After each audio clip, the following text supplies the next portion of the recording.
This is the Mid-America PTTC podcast, where we believe prevention is better together, and together we are stronger.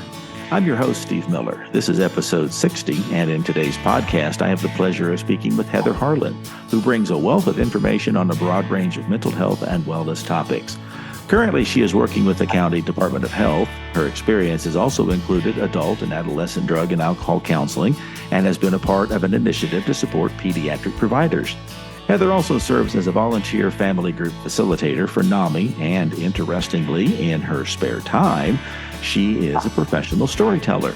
Heather says her performances are about connecting the audience. Ms. Harlan states, "My highest hope is to connect the audience members with each other. The most satisfying level of experience occurs when the audience members can break down walls and interact with each other." Before we get into the content, we would like to thank our funder, the Substance Abuse and Mental Health Services Administration. Quick note, although funded by SAMHSA, the content of this recording does not necessarily reflect the views of SAMHSA. We've got a lot of fun to cover today, so let's get started. Well, welcome to our Mid-America PTTC podcast, Heather Harlan. I've been looking forward to this conversation for the longest time. Oh, good, because so have I, Steve. I'm so glad to be here today. Thank you so much for the invitation. You're welcome. The audience will find out kind of how the connection of you and I knowing one another, but suffice it to say, I have seen you present, and you bring the best of both worlds. You bring your professional knowledge and experience that you're doing in the continuum of prevention, treatment, and now harm reduction. But you always bring this element of telling a story or weaving in a song or getting the audience engaged. And I find that that is a way that it helps me to learn. And I'm sure that you found that out. So I'm excited to kind of flesh that out a little bit, and we'll have a little bit of fun with it. And we'll leave the audience up to deciding whether or not they had as good a time as we did. But yes, I'm all for that. What I'd like to know, first of all, is you kind of work under the continuum. But how did you kind of gravitate towards, wanting to work around prevention? Well, I would say it probably started in fifth grade with a health class. And I really was one of those kids. I wanted to grow up and be strong and healthy because, truth be told, I was the youngest of four children. And I wanted to grow up big and strong so I could beat up my brother and my sisters. So that true story, that was my motive. I'm going to be as strong as possible because I'm tired of getting picked on. So that was one thing. And then a second part of that was living in a family that had an extended family, had some significant mental health issues, and seeing how difficult that was for people. And then later in life, being aware of family that had substance use disorder issues, and seeing how shattering that was for families and how scarring that was for children. And then finally, I love public speaking and performing. And again, as a child, I thought there must be something wrong with me because most of my peers did not.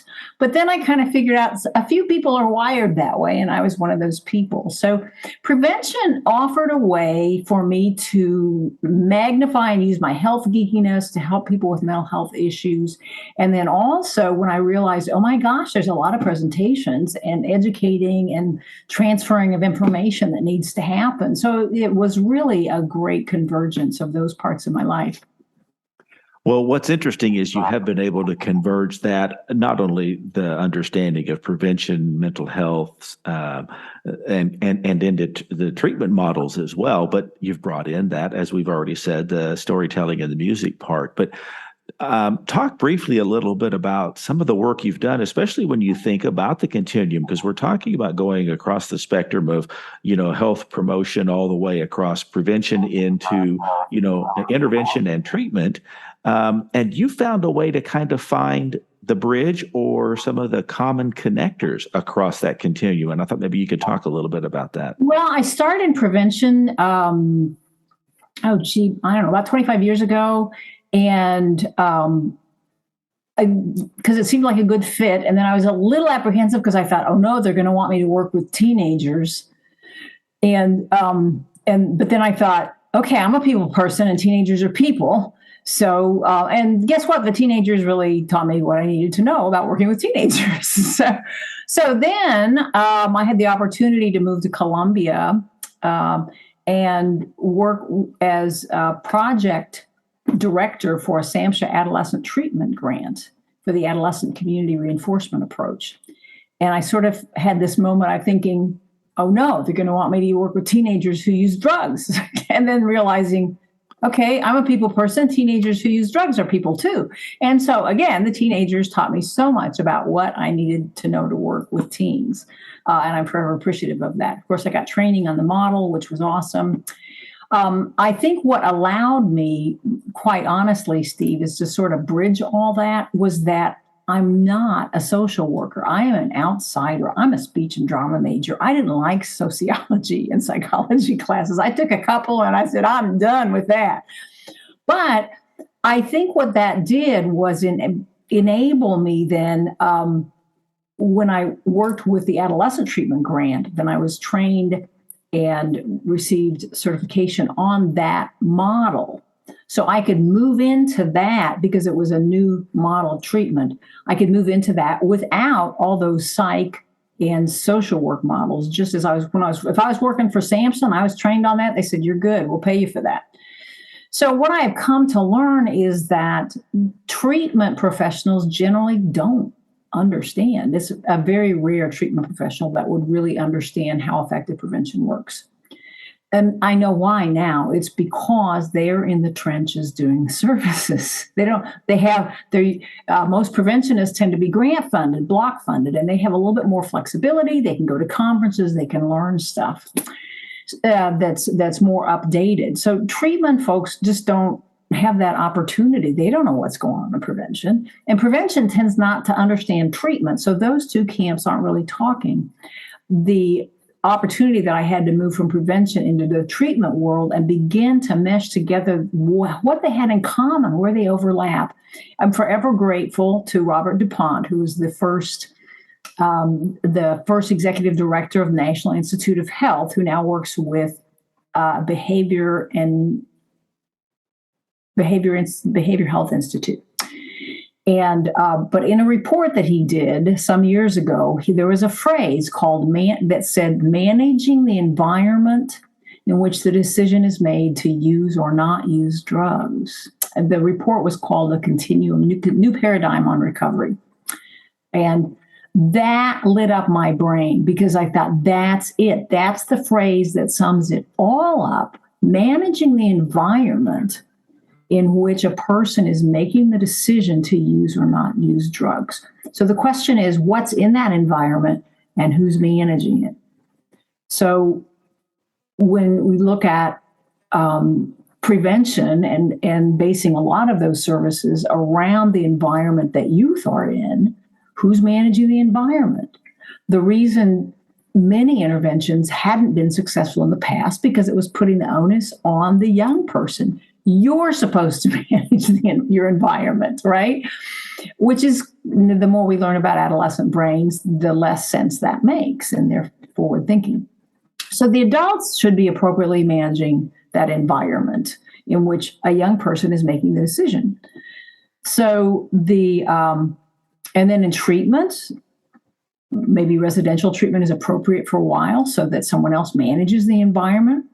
And then again, continuing to give them skills to manage their own environment in which they make the decision. Same thing in recovery services, maybe recovery housing, so someone knows they're not living with people who use drugs, and begin to kind of build out that environment and manage. You're not going to control it. And then again, managing those inner impulses and cravings and difficulties and mental health issues that may make it, because you're going to be in that environment too. So that phrase forever really welded the whole continuum together for me of prevention, harm reduction, treatment, and recovery services. Well, it's interesting that you just brought up Dr. DuPont because in the podcast preceding this one, we had a lovely conversation with his daughter, Carolyn DuPont, about the project One Choice, which is at the heart of what you're talking about, that managing whether or not we're going to take that first drink or when we're going to take that. And so I didn't even know that was all going to come out here in this conversation, but serendipitous, I guess. Yes. Let's talk a little bit about harm reduction, because I think that's a new a new terminology for some people. And I think for others, maybe that it's not so new, but it's kind of a challenging terminology. And coming from the perspective of you addressing prevention and that continuum into treatment, how's your conversation unfold around harm reduction initiatives? I'm going to be honest, Steve. I was a slow convert to harm reduction, but as I begin to understand it more, harm reduction is our reaching out to give people maybe the services they need, people who use drugs, to stay alive, so that they might be able to make a choice for a different lifestyle or to choose a recovery that works for them. So initially, I wasn't comfortable with some of the things offered. Some of the things offered, we do harm reduction all the time. Put sunscreen on, wear your seatbelt, adjust the brightness on your screens. Maybe we're better off if we just don't drive in cars, or we don't go out in the sun, or we don't look at our cell phones. But we do harm reduction on a lot of different things. But so things such as offering people the syringe services or Narcan, with naloxone, which is a medication that can help revive people after an opioid overdose. Those are controversial, but as I begin to get deeper into this and focus more on those services, the one statistic we don't need any more research to confirm is that 100% of people who die of an overdose never had a chance of recovery. And so when that really sunk into my heart, and understanding more about how childhood trauma creates a much higher risk factor for people, that things that happened to them before they were 18, they were children, they didn't choose it. So understanding all that. So being able to see harm reduction as part of keeping people alive and to move them into treatment and help them with those treatment recovery services for that quality of lives. Because even people who aren't comfortable with any drug use, it's like, 100% of people who die don't ever get a chance of recovery. And it was such a rewarding experience to do drug and alcohol treatment and see the amazing people that fight through that work so hard to find a lifestyle that works for them on the other side, healthy, contributing to the community, taking care of their families, paying taxes, So I want that for whoever's interested in that. And they can't make that decision if they've already died. So for the audience that might be just, let's say, strictly in the preventionist mindset, where does harm reduction fall into that camp? Well, again, I'm kind of a starry-eyed preventionist. Let's just keep everybody healthy. I just want, really, my deep desire to be see everybody healthy and happy in their own bodies. That's just it. And so to understand that so much of substance use issues is preventable is a source of it keeps me awake at night, seriously. But seeing that we are not, human beings have had a long history with alcohol. That's not going away. So some tendencies have been to think that because we can't end a relationship with potentially addictive substances, then no amount of prevention works. But that's because people don't understand prevention. So I think for people who just want to go with the total abstinent mode, in the sense of we're just not going to have any, we're going to eliminate it, I understand that's not going to happen. My focus is, can we make the numbers go down? And I think that's an affirming yes. We would never say, well, we're never going to get rid of all cancer, so let's just quit trying. Okay. Can we make the numbers go down? Yes, we can. So to be able to see this devastating disease, it's chronic. It's a brain disorder. And a lot of it has to do with environment and genetics, but still a lot of it, age of first use and access, makes a huge difference. We can make the numbers go down. And as Carolyn DuPont would tell you, that's been happening for the last 40 years. What people are unaware of is that the high school rate of use of substances has declined dramatically. But in prevention, it's a much longer, slower intervention with policies and shifting culture. So it's kind of like the frog in the frying pan, but opposite. Good things are happening, but slowly, so people don't notice it. Well, let's shift gears a little bit here, and let's delve into this personality side of Heather Harlan and talk a little bit about how you've woven storytelling in some aspects and music into some of the presentation work that you do. And did that just seem natural? Like you were like, well, I've been doing this and I'm now doing that, so let's do them together? Or how did you finally kind of evolve? I think a couple of things that play into that a lot is, number one, again, as you talked about, participating. People engaged in a training, they're going to learn a lot more if they're participating and interactive. So finding a way to make something interactive. Singing is a way, or music is a way that can sort of accommodate that. So music is a way to do that. Also, I tend to be very visual, and I like to have fun. People learn better when they're having fun. So if we can get some laughter, if we can get some participation that's kind of fun, if I can quip off an abusing remark or two, something that gets people to relax, we get literally some good neurotransmitters going, and people are more likely to remember what's being said. And because I'm a health geek, I believe what I'm saying is important. So I want them to remember it.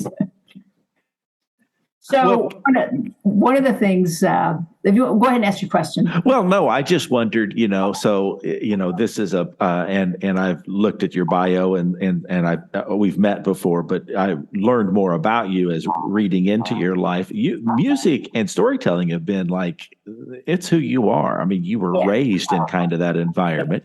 Yeah. So how do you decide, when it's time to have a song, or how do you know that it's the right place to maybe tell a story to illustrate a point? Do you know this in advance, or are you sometimes doing this on the fly? How do you integrate it? When I'm teaching, when I'm doing a training, I'm going to be planning for it.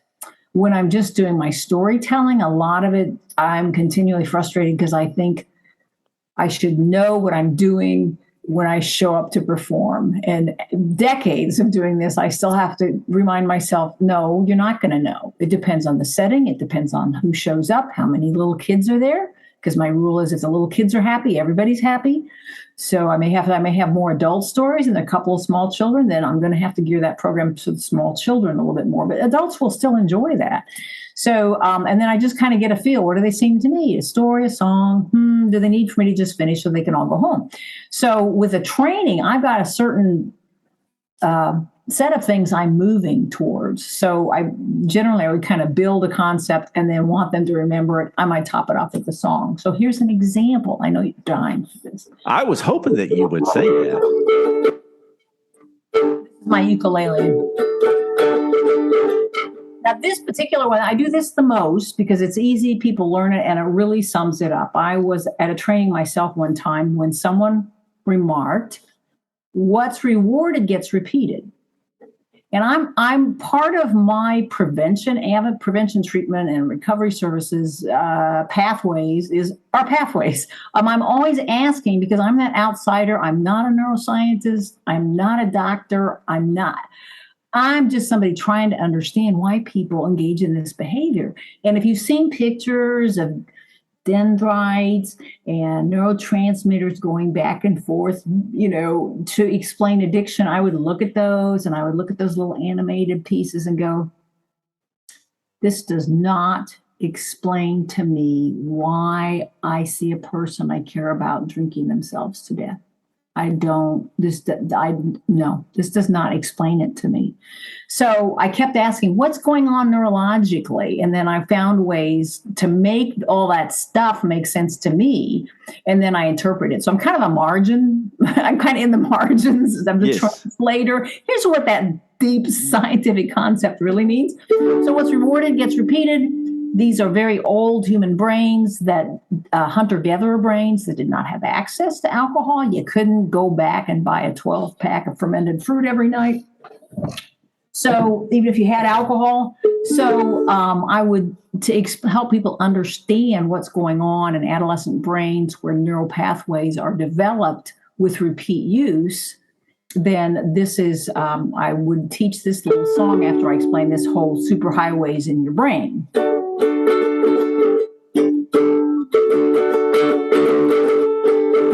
What's rewarded gets repeated, yes, it's true. What's rewarded gets repeated, yes, it's true. We reinforce and affirm so our brains can learn. What's rewarded gets repeated, yes, it's true. Now, what happens when alcohol, tobacco, and other drugs are introduced into the adolescent brain, especially? What's rewarded gets repeated, yes, it's true. What's rewarded gets repeated, yes, it's true.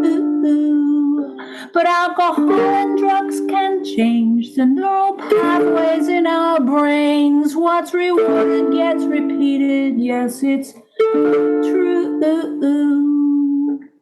And then we wonder, so how does recovery happen? We already know that verse.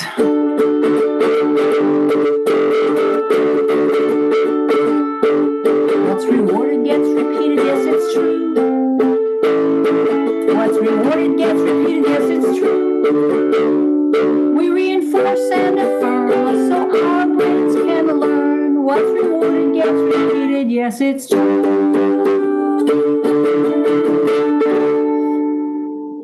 Oh, that's wonderful. Yeah. So people, and then when I used to be at do drug and alcohol counseling, I'd have education groups, and I have a pair of lime green tennis shoes that I would wear on those days. So when somebody walks into an education group wearing lime green tennis shoes, the clients would kind of sit up a little straighter, like, wonder what's going to go on with this. So, and then bring in a ukulele. Some days I would walk in carrying a baseball bat, and I would get their attention. They would say, "Ooh, we better listen today." But part of the explanation, the purpose of that, again, was understanding neurologically what's going on. The clients were often so frustrated because they kept blaming themselves. And I would explain it's kind of like, really more like what you've experienced is a chemical brain injury. So I brought the baseball back. It's like the chemicals have been beaten up on your brain. You can't expect to pour a chemical on your arm over and over, certain chemicals that would have no effect. Well, we can't put certain chemicals in our bodies and expect it's not going to have effect on our brains. It's not going to affect our bodies. It does. And chemically, the first thing that those chemicals that are substance use and are potentially addictive, the first thing, the primary organ affected is the brain. You have like a brain injury. And again, many researchers really describe it almost more as a learning disorder because there's too much overload of a perceived reward in the brain, so nothing else gets any attention. That's fascinating. And what I've picked up on is, you're using props to illustrate different things, and you're breaking it down in a way that is the common denominator or its simplest form. I mean, a kid could understand that song, and an adult could certainly figure out what you're illustrating without having to look at all the components of the brain and the way the neural pathways are it's just too complicated. We got to simplify this. I want to show you another one, which would be, this is much more effective when we have when I'm presenting in person instead of just listening. But I think people, if you'll use your imagination, you can still get the idea. So I make the point, it's sort of like the brain, I'm turning off, it's a lot darker on my screen now. So I usually have then a candle or a small electric candle or a couple of them. And I liken it that the adolescent's brain is looking for in this dark horizon, what behaviors should I repeat? The brain is wondering, what do I need to learn? So if you maybe, here's a little candle. Let me get this over here. So, maybe you help your family rake the leaves. Oh, thank you so much. And you get a little reinforcements, a pat on the back. Thank you. Or here's some allowance. Or you get acknowledged for helping take care of a brother or sister. You get a job, you get a little bit of money, etc. But while you're learning those skill sets, you learn how to ride a bicycle, you're playing outside with your friends, you get reinforcement from that. And those are things that we need to survive. So those are small chemical rewards for repeating behaviors that can help us in our relationships and help us stay healthy. Now, what happens with an adolescent brain is I have here it's a plastic rattler with batteries in it that has this real flashy psychedelic light. So I've got a candle on one side, if those of you who are listening can imagine it. And then I've got this rattle, and I'm going to show Steve. So it just lights up and spins around and has colors and sound. Now, what's your attention going to be drawn to? Oh, I like the bright lights. Yeah, the candle can't compete with this. Wow. And for the adolescent, then who wants this anymore? Who wants the candle? Who wants that small effort-driven reward? You had to do something where if I just put the chemical in my body, boom, and there's this big perceived reward on the brain because these old hunter-gatherer brains were not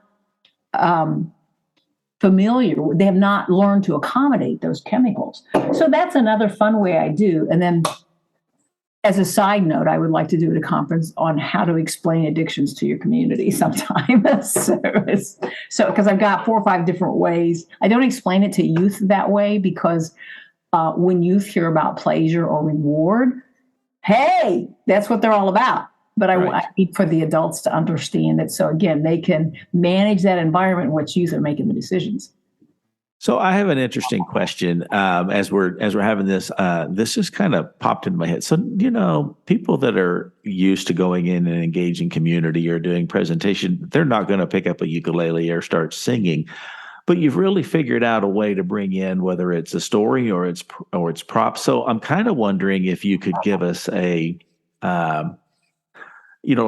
presentation, like how do you start thinking outside the box to add simple things like this into our presentations and in ways that will engage the audience? I mean, is that something that you can just break down and kind of illustrate for us? Well, again, anytime you can get a way that people can participate. Game shows are nice. Questions are, nice where you're throwing out, right answer, where you're just being a little more animated.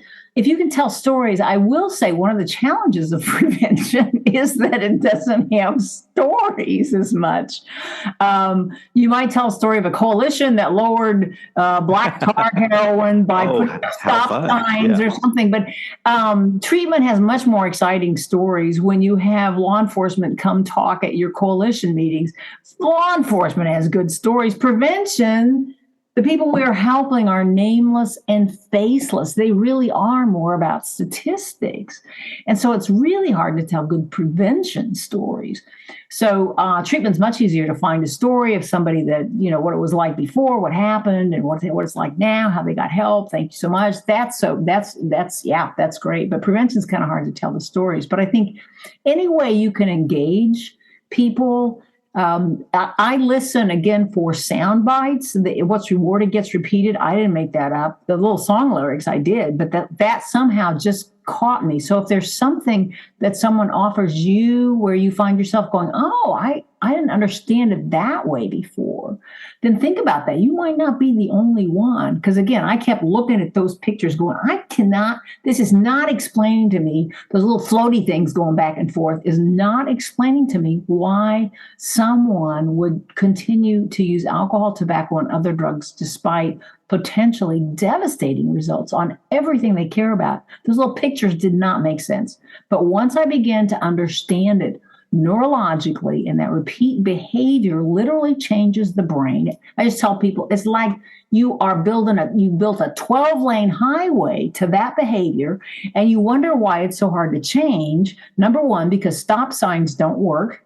You can't just say stop. Well, what do I do now? So telling people who are engaged in using drugs just stop. It doesn't work because they've been on the highway. And then and it doesn't really help if you say, here's a machete, hack out a new lane. Another thing that helps me think about it also is salt, fat, and sugar. How much challenge it is for me to start any new positive behavior that takes me in different directions from salt, fat, and sugar, because those are not effort driven. I could go for a walk and feel pretty good, but I'm telling you, if I'm stressed, the answer is definitely going to be in the refrigerator. So looking at when I think of what I could do instead, I think, why is this so hard? Because we have not literally, but if you can imagine like a 12-lane highway that goes to that behavior where you don't have to do anything. And then the little candle represented a behavior that's effort driven. Well, why do I want to do anything? They're both going to be temporary. I want the one that's where I just put it in my body and everything's great. I don't want to have to do something, go for a walk, and I feel a little better, and I'll have to go for a walk tomorrow too. Well, yeah. Interesting stuff. I want to make sure that in the show notes for the podcast, I'll put a contact information, because I'm almost certain people will want to bend your ear or learn more about what you have to offer. I would like to know from you if there's one nugget that you would like to share with our audience, something that maybe we didn't cover and they should know, or maybe there's something that you would like to challenge them to do. Yeah. I think, again, that neurological piece is very important to me, because when I stand back and watch the world go by, pretty much the quality of your life depends on the quality of your brain. The quality of your life depends on the quality of your brain. There are a lot of things we can lose in function and we could still maintain a pretty high quality life. But when we compromise on our brain's ability to function, and it compromises our ability to think straight or communicate or function, it's a much sadder day. So my nugget for everybody is protect brains.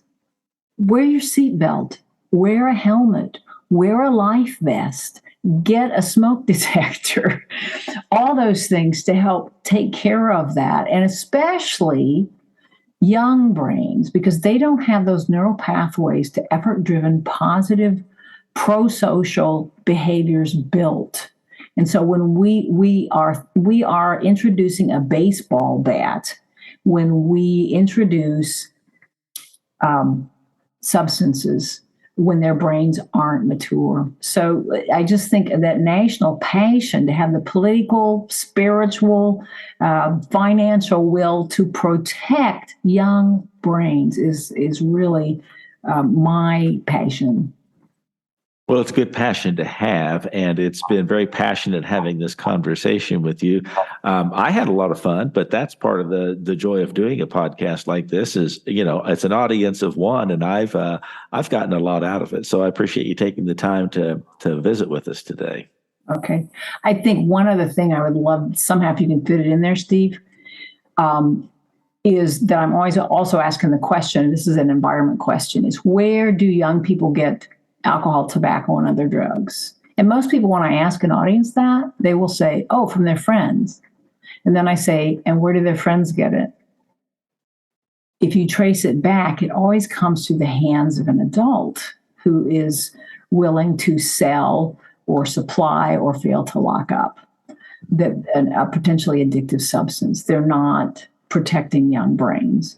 So my thing is, again, then, that we need adults who would give or sell or fail to lock up. That needs to be looked at as, I would say, deviant behavior, that they're not protecting children, and they need to do that. After the brains are mature, again, I'm a health geek, so I would like for people to stay happy and healthy. But by the time people reach 25, the rates of addiction plummet if we can postpone as long as possible, delaying that decision to try anything. But it's really up to adults. Don't put the onus on young people who aren't going to be doing forward thinking because that's neurologically appropriate for them to not do that kind of thinking. Well, it's kind of rule number one that especially in prevention, but in adulthood, the thing that we should be charged with is the safeguarding of the youth, whether they're directly our kids or not.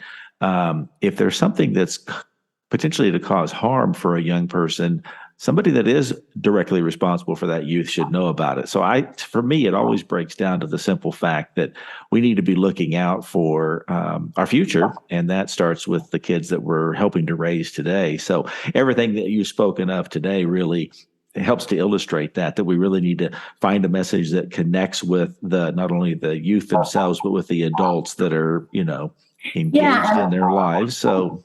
And we want to be sure we're clear it's adults, not parents. Parents are extremely important. They're the closest, they have the most influence. But it's not just adults, not just parents. A lot of people say, well, where are the parents? And I kind of have to remind people, when in the history of humans have other people had more access to influence our children than we do now? That's out of your control. And then you have the message of, say, for example, the tobacco company that says, oh, we wouldn't want young people to smoke. And we want parents involved in discussion so their children won't smoke. And then the tobacco industry spends billions of dollars trying to get young people hooked. So it's they don't, they have to. 3,000 of the people who use their products die every day. So they have to get new people started, and they know the younger they do that, the more likely it is to really stick, that they'll begin to become addicted and have a tobacco or a vaping issue. So it's adults, and it's not just going to be, it's going to be within policy and enforcement and public opinion. You have to move those three pieces together. You can't get one too far out ahead of the other.